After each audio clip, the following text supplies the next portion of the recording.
Hi friends, good morning. இன்றைக்கி நான் என்ன பண்ண போகிறேன் அப்படின்னு பார்த்தீங்கன்னாக்கா, கருவேப்பிலை, பன்னீர், அதுக்கப்புறம் மஷ்ரூம் புலாவ், அதுக்கப்புறம் ஒரு கிரேவி பண்ண போகிறேன். ஃபஸ்ட்டு கருவேப்பிலை பன்னீருக்கு கொஞ்சமாக தனியா, அதுக்கப்புறம் கடலைப்பருப்பு, அதுக்கப்புறம் காஞ்ச மிளகா, அதுக்கப்புறம் கருவேப்பிலை, கொஞ்சம் சீரகம், இதெல்லாம் தான் நம்ம பன்னீருக்கு மேலே போட போகிற மசாலாஸோட ஐட்டங்க.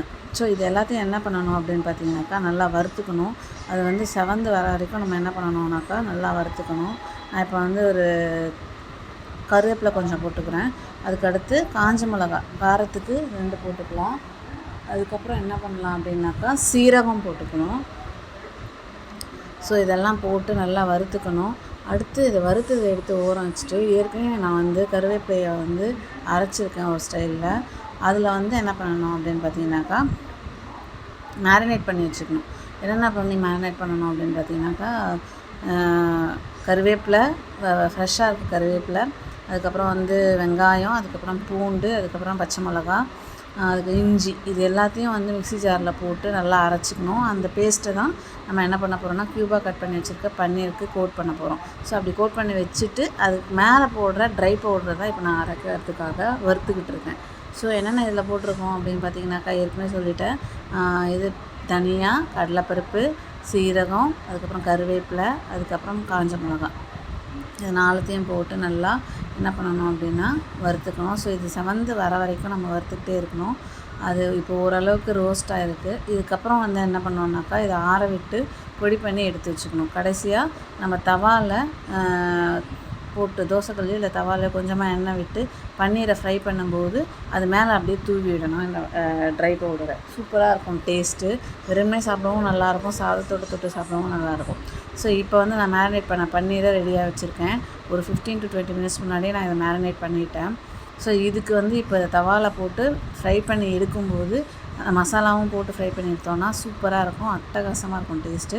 இப்போ நெக்ஸ்ட்டு என்ன பண்ண போகிறேன் அப்படின்னு பார்த்தீங்கன்னாக்கா, மஷ்ரூம் புலாவ் பண்ண போகிறேன். அதுக்கு ஒரு பெரிய பேன், அகலமான பேனை நான் எடுத்திருக்கேன். நான் இன்றைக்கி குக்கரில் பண்ண போகிறதில்ல, இந்த பேனில் பண்ணி தம் போட போகிறேன். அதனால் 3 ஸ்பூன் ஆயில், 1 ஸ்பூன் நெய் ஊற்றி, இதுக்கு தேவையான மசாலாஸ், அதாவது பட்டை, கிராம்பு, லவங்கம், பிரிஞ்சி இலை, இது எல்லாத்தையுமே என்ன பண்ண போகிறோம்னாக்கா இதில் போட போகிறோம். ஸோ இந்த நெய் உருகுற வரைக்கும் வெயிட் பண்ணணும். அடுத்து என்ன போடுறோம் இப்போ அப்படின்னு பார்த்தீங்கன்னாக்கா, ஸ்பைசஸ் எல்லாம் ஒன் பை ஒன்னாக போடுறேன். அந்த ஸ்பைசஸ் எல்லாம் ஓரளவுக்கு நல்லா வெடித்து வர வரைக்கும் வெயிட் பண்ணணும். அதுக்குள்ளே 2 வெங்காயம், நீல வாக்கில் 2 வெங்காயத்தை என்ன பண்ணணும் அப்படின்னாக்கா கட் பண்ணி எடுத்துக்கணும். 2 பச்சை மிளகா எடுத்துக்கணும். அப்புறம் புதினா தேவை, மஷ்ரூம் தேவை. இதுதான் இந்த புலாவுக்கு தேவையான ஐட்டமே. ஸோ அப்புறம் இஞ்சி பூண்டு பேஸ்ட்டு, எல்லாத்துக்குமே பேஸ் இந்த பிரியாணி புலாவ் எல்லாத்துக்கும் பேஸு இஞ்சி பூண்டு பேஸ்ட்டு தான். ஸோ நம்ம பிரியாணியாக பண்ணாமல் புலாவாக பண்ணோம் அப்படின்னாக்கா மைல்டான டேஸ்ட்டில் இருக்கும். அதுக்கு காரமாக ஏதாவது ஒரு கிரேவியோ சைட் டிஷ்ஷோ வச்சோன்னா செமையாக இருக்கும். ஸோ இந்த மாதிரி புலாவ் பண்ணால் என் குழந்தை நல்லா சாப்பிடுவா. அதனால் காரம் கம்மியாக இருக்கிறதுனால நான் புலாவே பண்ணியிருக்கேன். ஸோ இந்த ஸ்பைசஸ் எல்லாம் போட்டுட்டு நெக்ஸ்ட்டு என்ன பண்ணணும் அப்படின்னாக்கா, அனியன்ஸ் போடணும். நான் 2 அனியன்ஸை ஏற்கனவே கட் பண்ணி வச்சுருக்கேன்னு சொன்னேன் இல்லைங்களா, அதை தான் இதில் போட போகிறேன். அப்படியே கூடவே என்ன பண்ண போகிறேன் அப்படின்னு பார்த்தீங்கன்னாக்கா, பச்சை மிளகாவையும் சேர்த்து போட போகிறேன். ஸோ இப்போ என்ன ஆகிட்டுருக்கு அப்படின்னு பார்த்தீங்கன்னாக்கா, அந்த ஸ்பைசஸ் எல்லாம் நல்லா எண்ணெயில் ஃப்ரை ஆகிட்டுருக்கு. இப்போ அடுத்து என்ன போட போகிறேன்னா, வெங்காயம் போட போகிறேன். ஸோ வெங்காயம் போட்டுட்டு நல்லா சாத்தே பண்ணணும். ஸோ அது லேயர்ஸ் எல்லாம் அப்படியே பிரிஞ்சு வர வரைக்கும் என்ன பண்ணணும் அப்படின்னு பார்த்தீங்கன்னாக்கா, நம்ம நல்லா வதக்கிக்கிட்டே இருக்கணும். இதுக்கு நடுவில் நம்ம மேரினேட் பண்ணி வச்சுருக்க அந்த பன்னீரும் நல்லா அந்த கிரேவி கூட ஊறி இருக்கும். அப்போ தான் மசாலாலாம் உள்ளே இறங்கும். நீங்கள் ஒரு ஃபோக் வச்சு கூட அந்த க்யூப்ஸாக இருக்க அந்த பன்னீரை குத்திட்டு அந்த கிரேவி மேரினேட் பண்ணி வச்சிங்கன்னா இன்னும் உள்ளே கூட போய் ஜூஸியாக இருக்கும். இப்போ நான் என்ன பண்ண போகிறேன்னா, வெங்காயத்தை போட போகிறேன். இந்த புலாவுக்கு வெங்காயமும் பச்சை மிளகாவும் சேர்த்து போட போகிறேன். ஸோ அதை போட்டாச்சு. போட்டு என்ன பண்ண போகிறோம் அப்படின்னா, நல்லா வதக்க போகிறோம். ஸோ இது வதங்குற வரைக்கும் பொறுமையாக வெயிட் பண்ணணும். எப்படின்னாக்கா, இப்போ போட்ட பச்சை வாசனை போகிற வரைக்கும் நம்ம என்ன பண்ணணும்னாக்கா, இந்த அனியன்ஸை நம்ம நல்லா வதக்கிக்கணும். அதுக்கப்புறம் ஒரு கட்டில் அரை கட்டு புதினா போட்டால் போதும். புதினாவை என்ன பண்ணணும் அப்படின்னாக்கா, நல்லா 2 முறை அலசிட்டு, அதுக்கப்புறம் வெங்காயம் வந்ததுக்கப்புறமா நம்ம என்ன போட போகிறோம் அப்படின்னாக்கா, புதினா போட போகிறோம். அதுவும் நல்லா வதங்கணும். ஸோ நான் கொஞ்சம் ஸ்லோவாக தான் பண்ணிக்கிட்டு இருக்கேன். ஒன் பை ஒன்னாக பண்ணுறதுக்கு டைம் எடுக்கும். அதனால் ஸ்லோவாகவே பண்ணிக்கலான்றது. எப்போவுமே கொஞ்சம் ஸ்லோவாக பண்ணோம்னா டேஸ்ட் நல்லா வரும். அவசரமாக பண்ணோம்னா அதோட பச்சை வாடெல்லாம் போகாமல் உடனே அடுத்தடுத்த ஐட்டம் போட்டோம்னா அந்த டேஸ்ட்டே நமக்கு கிடைக்காது. அதனால் நம்ம என்ன பண்ணணும்னாக்கா, ஆனியன்ஸ்லாம் எப்போவுமே மோஸ்ட்லி பிரியாணி பண்ணுறோன்னா அது வந்து நல்லா ப்ரௌனாக ஆகணும் அப்படின்னு சொல்லுவாங்க. அப்போ தான் டேஸ்ட்டு அட்டகாசமாக இருக்குன்னுவாங்க.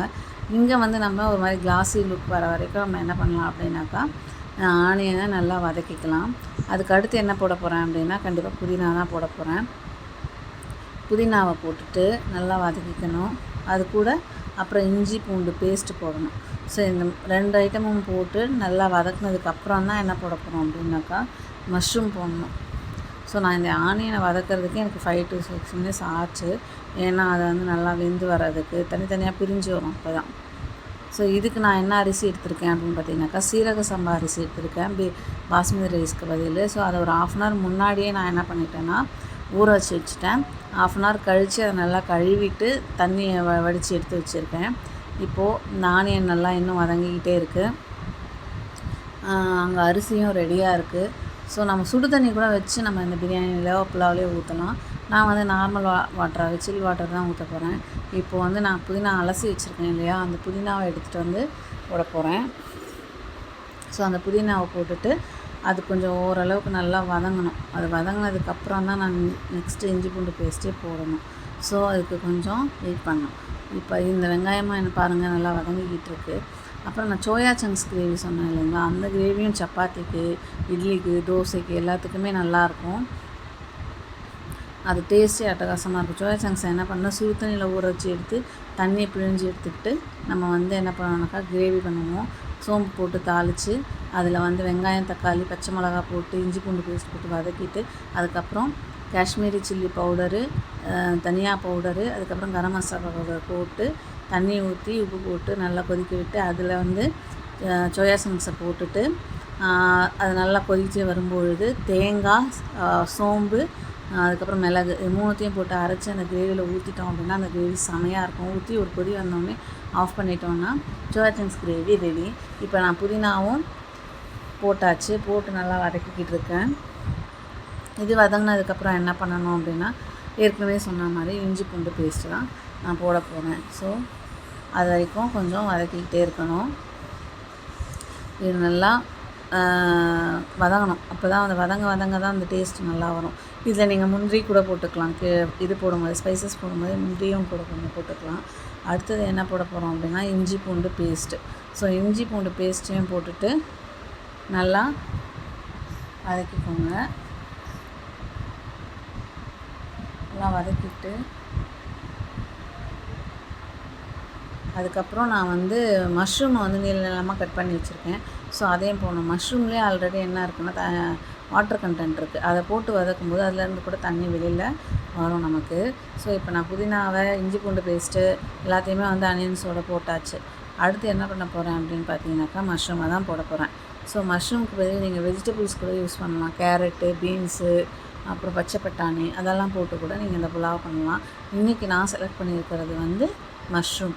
ஸோ அந்த மஷ்ரூமை போட்டு நம்ம திரும்பவும் வதக்கணும் அப்படின்னாக்கா அது ஓரளவுக்கு வதங்கி வந்ததுக்கப்புறம் நம்ம ரைஸை போட போகிறோம். ரைஸை போட்டு தண்ணி ஊற்றி மூடி போட்டு ஒரு மீடியம் ஃப்ளேமில் வச்சு 10 to 15 minutes அப்படியே விட்டுட்டோம்னா அரிசி மேலே வந்துடும், 3/4 வெந்துடும்.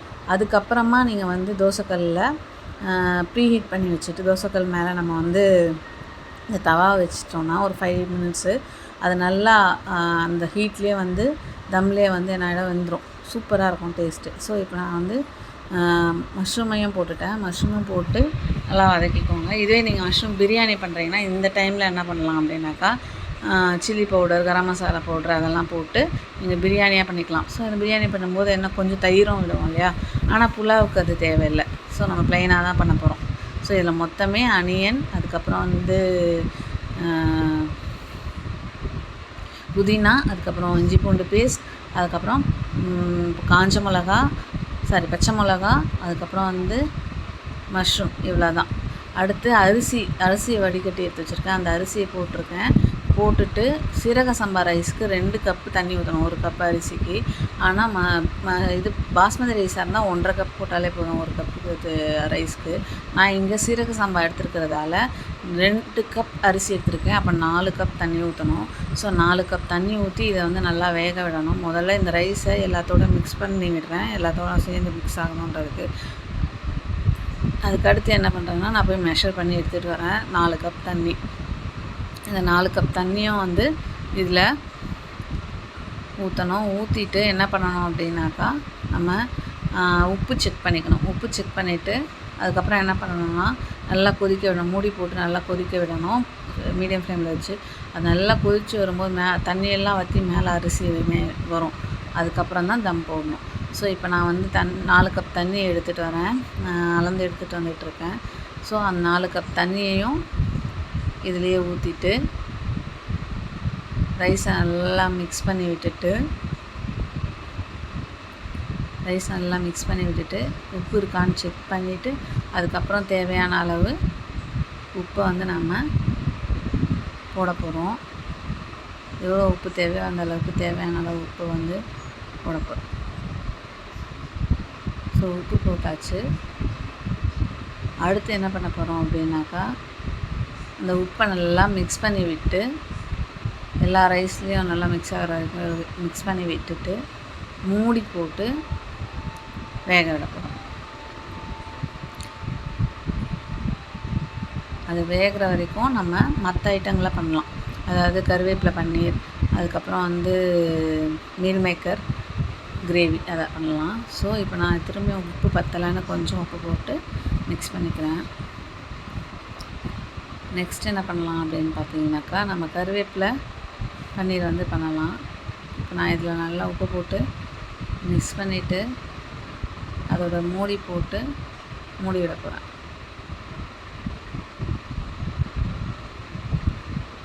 ஸோ மூடி போட்டு மூடி விட்டுட்டா அது ஒரு பக்கம் வெந்துக்கிட்டு இருக்கும். நெக்ஸ்ட்டு இது வந்து என்னென்னு பார்த்தீங்கன்னாக்கா, அதை சொன்னேன் இல்லைங்களா, பன்னீர் என்ன பண்ணிட்டேன், அந்த கருவேப்பிலை கிரேவியில் கோட் பண்ணேன் இல்லையா, அதை கோட் பண்ணி எடுத்து இங்கே வச்சாச்சு. பேனில் நம்ம வந்து டீப் ஃப்ரை பண்ணோம்னாக்கா எண்ணெய் நிறைய தேவைப்படும். டீப் ஃப்ரை பண்ணுறத விட இந்த மாதிரி ஷாலோ ஃப்ரை பண்ணாலே நம்ம ஹோட்டல்ஸ் எல்லாம் சாப்பிடுவோம் இல்லைங்களா, தந்தூரி ஐட்டம்ஸு, அதுக்கப்புறம் வந்து பாலக் பன்னீர் அந்த மாதிரிலாம் சாப்பிடுவோம் இல்லையா, அது மாதிரி இல்லாமல் இது வேறு மாதிரி டேஸ்ட்டாக இருக்கும். க்ரீன் கலரில் இருக்கும்போது எல்லோரும் பாலக் பன்னீர்லாம் கேட்பாங்க. ஆனால் இது கருவேப்பிலையில் பண்ணது. டிக்காலாம் வாங்கி சாப்பிடுவோம் இல்லையா, அந்த டிக்கா டேஸ்ட்டே தான் இருக்கும் இது. ஸோ இதை வந்து நம்ம எல்லா பக்கமும் நல்லா அந்த கிரேவி இருக்கு இல்லையா, 4 பக்கமும் ஒரு இதில் அது எல்லாமே வேகணும். அதுக்கு நம்ம திருப்பி விட்டு வேக விடணும். ஸோ அடுத்து என்ன பண்ண போகிறோம் அப்படின்னு பார்த்தீங்கன்னாக்கா, கிரேவி பண்ணுறதை நான் காமிக்கலை, ஆனால் நான் சொல்லிட்டேன் ஆல்ரெடி எப்படி கிரேவி பண்ணணும்னு. சோயா சங்ஸ் கிரேவி வந்து செமையாக இருக்கும். இந்த மாதிரி பிளெயின் புலாவுக்கு அதே கூட நீங்கள் சப்பாத்திக்கு கூட பண்ணலாம், இட்லிக்கு தொட்டுக்கலாம், தோசைக்கு தொட்டுக்கலாம். செமையாக இருக்கும் சோயா சங்ஸ் கிரேவி. இப்போ இது நல்லா வேகிற வரைக்கும் என்ன பண்ணால் திருப்பி விடணும். திருப்பி விட்டு நான் வர 4 பக்கமும் நல்லா கோல்டன் ப்ரௌன் வந்ததுக்கப்புறமா என்ன பண்ணணுன்னாக்கா, பன்னீரை எடுத்துடணும் அதிலேருந்து. இப்போ நான் வேக வச்சுக்கிட்டு இருக்கேன், வந்துக்கிட்டு இருக்கு. ஒரு பக்கம் தம் போட்டும் வச்சுருக்கேன். அது தம் முடிஞ்சிருச்சுன்றதால அதை எடுத்து கைப்படாத இடத்துல ஓரமாக வச்சிடுறேன். அது பாட்டுக்கு அங்கே ரெடி ஆகிக்கிட்டு இருக்கும். ஸோ அதை டிஸ்டர்ப் பண்ணாமல் ஓரமாக எடுத்து வச்சாச்சு. இங்கே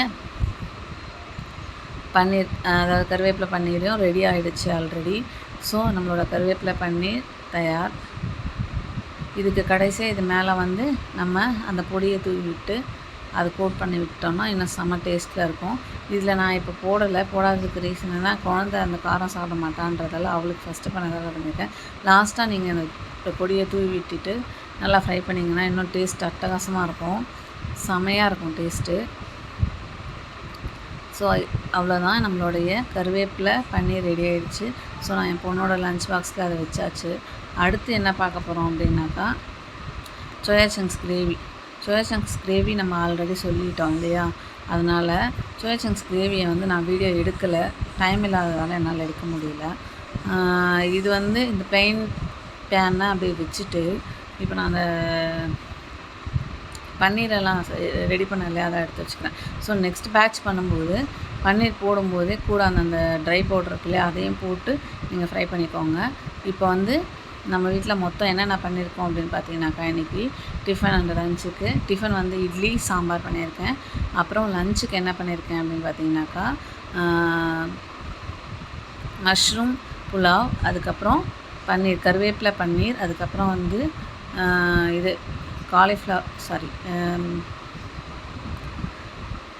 சோயா சங்க்ஸ் கிரேவி இதெல்லாம் தான் பண்ணியிருக்கோம். இப்போ கடைசியாக நான் வந்து என்ன பண்ண போகிறேன் அப்படின்னாக்கா உங்களுக்கு மெனு டிஸ்பிளேல காமிக்க போகிறேன். ஸோ நான் வந்து இதில் ஸ்பீடாக காமிக்காமல் ஸ்லோவாகவே காமிக்கிறேன் என்னென்ன செய்கிறேன்றத. அதனால் கொஞ்சம் லென்த்தியாக பேசுகிற மாதிரி இருக்கும். ஆனால் இந்த ஐட்டங்களை ட்ரை பண்ணி பாருங்கள். எப்போவும் சாம்பார், ரசம், காரக்குழம்பு அதே மாற்றி மாற்றி செஞ்சுட்டு இருக்கிறதுக்கு இந்த மாதிரி டிஃப்ரெண்ட்டாக ஒரு நாள் செஞ்சு சாப்பிடும்போது டிஃப்ரெண்ட்டாக ஒரு ஐட்டத்தை செஞ்சால் மாதிரியும் இருக்கும், நமக்கும் ஹாப்பியாக ஃபீல் ஆகும். ஸோ இப்போ என்ன பண்ண போகிறேன் அப்படின்னு பார்த்தீங்கன்னாக்கா என்னென்ன டிஃபன் அப்புறம் லஞ்சுன்னு காமிக்க போகிறேன்.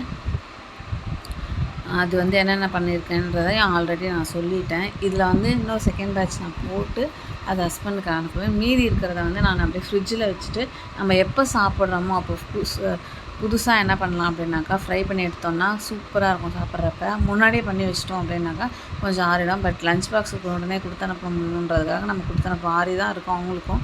அதுவும் டேஸ்ட் நல்லாயிருக்கும். பட் சுட சுட சாப்பிடும்போது டேஸ்ட் அட்டகாசமாக இருக்கும். ஸோ நான் அதை வந்து 2 பேருக்கும் பேக் பண்ணிவிட்டு நான் மொத்தமாக 2 பேக்கெட் பன்னீர் எடுத்தேன். மீதியை வந்து மேரினேட் பண்ணதை ஃப்ரிட்ஜில் எடுத்து வச்சுருக்கேன். அதை இப்போ ஆஃப்டர்நூனில் சாப்பிட்றதுக்கு கரெக்டாக இருக்கும். ஸோ இவ்வளோ நேரம் இதை பார்த்துட்டு இருந்த பொறுமையாக பார்க்குறவங்களுக்கு தேங்க்ஸ். என்னோடய யூடியூப் சேனலில் இத்தனை பேர் லைக் பண்ணி இத்தனை வியூவர்ஸ் கிடச்சதுக்கும் ரொம்ப தேங்க்ஸ். கடைசி வரைக்கும் உங்களோட சப்போர்ட் தான் எனக்கு வேணும். ஸோ நீங்கள் சப்போர்ட் பண்ணுங்கள். தொடர்ந்து இதை நான் பண்ணிக்கிட்டு இருக்கேன். டெய்லி என்னென்ன ரெசிபி பண்ணுறேனோ அதை நான் போடுறேன். அதை பார்த்துட்டு நீங்கள்லாம் வந்து கமெண்ட் பண்ணலாம், லைக் போடுங்க, சப்ஸ்கிரைப் பண்ணுங்கள் என்னோடய சேனலை. டெய்லி வியூஸ் பாருங்கள். ஸோ அது எனக்கு ரொம்ப ஹாப்பியாக இருக்கும் நீங்கள் பார்த்தீங்கன்னு அப்படி தெரிஞ்சதுன்னா. ஸோ தேங்க்ஸ் ஃபார் வாட்சிங். இப்போ நான் என்ன பண்ண போகிறேன்னா டிஸ்பிளே பண்ண போகிறேன் டிஃபன் ஐட்டம்ஸை. இட்லி, அதுக்கப்புறம் இட்லிக்கு தொட்டுக்கிறதுக்கு சாம்பார், அதுக்கப்புறம் லஞ்சுக்கு மஷ்ரூம் புலாவ், அதுக்கப்புறம் வந்து பன்னீர், கருவேப்பிலை பன்னீர், அதுக்கப்புறம் வந்து சோயா சங்க்ஸ் கிரேவி. தேங்க்யூ.